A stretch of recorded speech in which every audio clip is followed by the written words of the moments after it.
अस्सलामुअलैकुम। आज की वीडियो बहुत ख़ास है।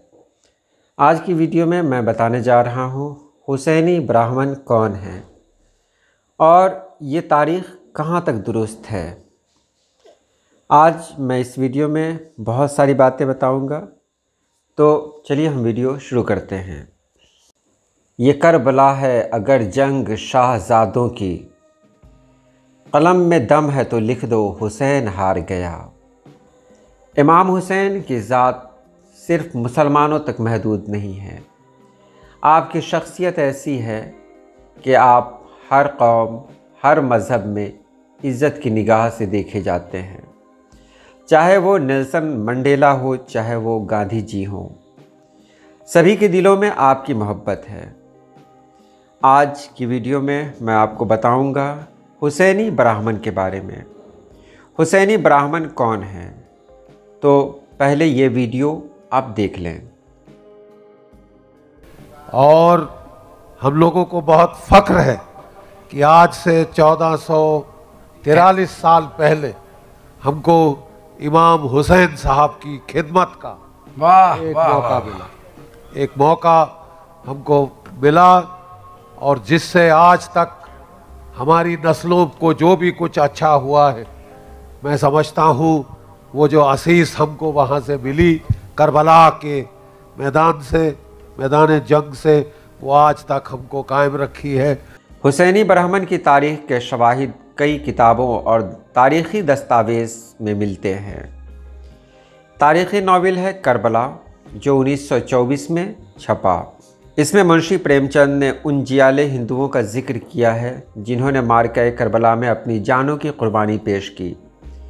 उनके मुताबिक ये अफराद अश्वत्थामा नस्ब से थे।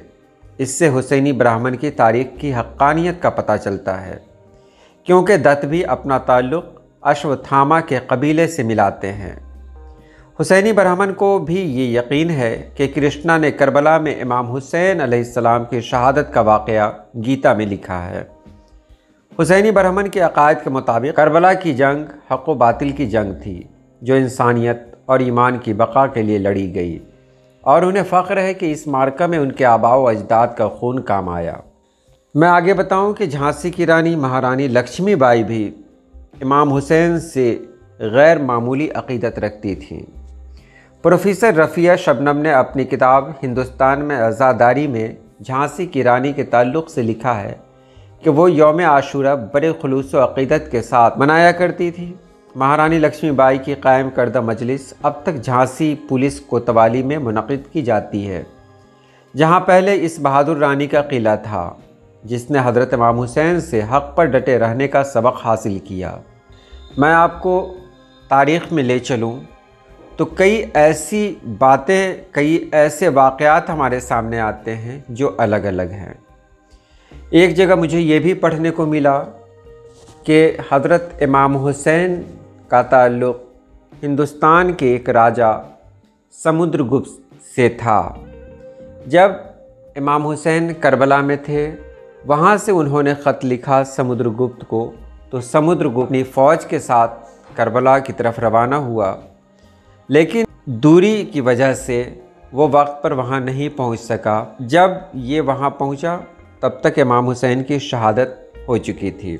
एक और वाक़या है कि जब सिकंदर भारत आया तो वो अपने साथ कई लोगों को उसकी बहादुरी की वजह से यहाँ से ले गया। जब वो यहाँ से ले गया तो सिकंदर की मौत हो गई। वो सभी लोग इराक़ में बस गए।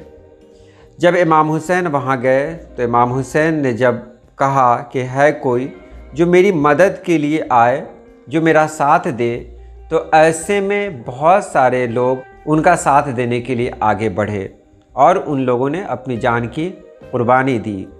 उसमें एक नाम आता है राहब दत्त का।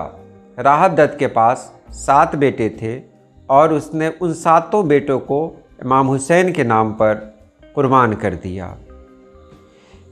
इस तरह के कई वाक़यात आपको पढ़ने और सुनने को मिलेंगे।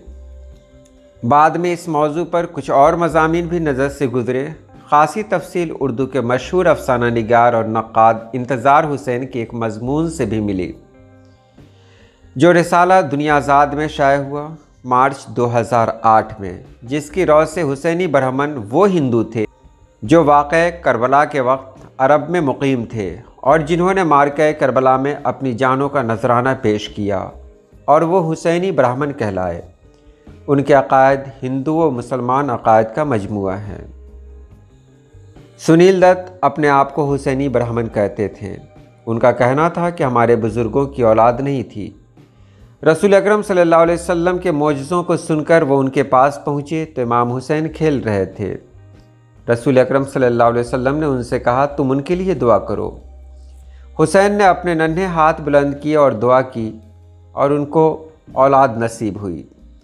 तभी से लोग अपने आप को हुसैनी ब्राह्मण कहने लगे। कहा जाता है कि करबला में हुसैन की शहादत की खबर सुनी तो हुसैनी ब्राह्मण 700 ईस्वी में इराक़ पहुँचे और इमाम हुसैन का बदला लेकर वापस आए। याद रहे कि करबला का वाक़या 680 ईस्वी में हुआ था। इस्लाम का ताल्लुक़ हिंदुस्तान से बहुत पुराना है। इस तरह के बहुत सारे वाक़यात आपको पढ़ने और सुनने को मिलेंगे। ये सभी वाक़यात एक दूसरे से अलग हैं, लेकिन इस बात से इनकार नहीं किया जा सकता कि यहाँ यानी भारत में और पाकिस्तान में ऐसे बहुत सारे हिंदू हैं जो अपने आप को हुसैनी ब्राह्मण कहते हैं और वाकई उनके दिल में इमाम हुसैन की मोहब्बत है। वो इमाम हुसैन का मातम भी करते हैं, वो इमाम हुसैन को याद भी करते हैं और मुहर्रम में ख़ास तौर पर अपने आप को इमाम हुसैन के मातम के लिए वक्फ़ कर देते हैं। एक हिंदू शायर ने कहा है कि इस कदर रोया मैं सुनकर दास्ताने करबला, मैं तो हिंदू था मेरी आंखें हुसैनी हो गई। तो हुसैनी ब्राह्मण वाकई एक ऐसी जमात है जो इमाम हुसैन से मोहब्बत करती है। इनके वाक़यात अलग अलग हैं।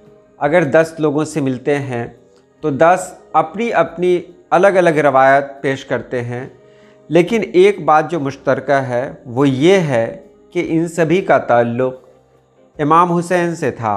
इनके असलाफ़ इमाम हुसैन के बहुत ख़ास थे, इमाम हुसैन से बहुत मोहब्बत करने वाले थे। तो आज हमारे यहाँ भारत में भी बहुत सारे ऐसे लोग हैं जिसमें रिटायर्ड कर्नल RS बख्शी भी हैं।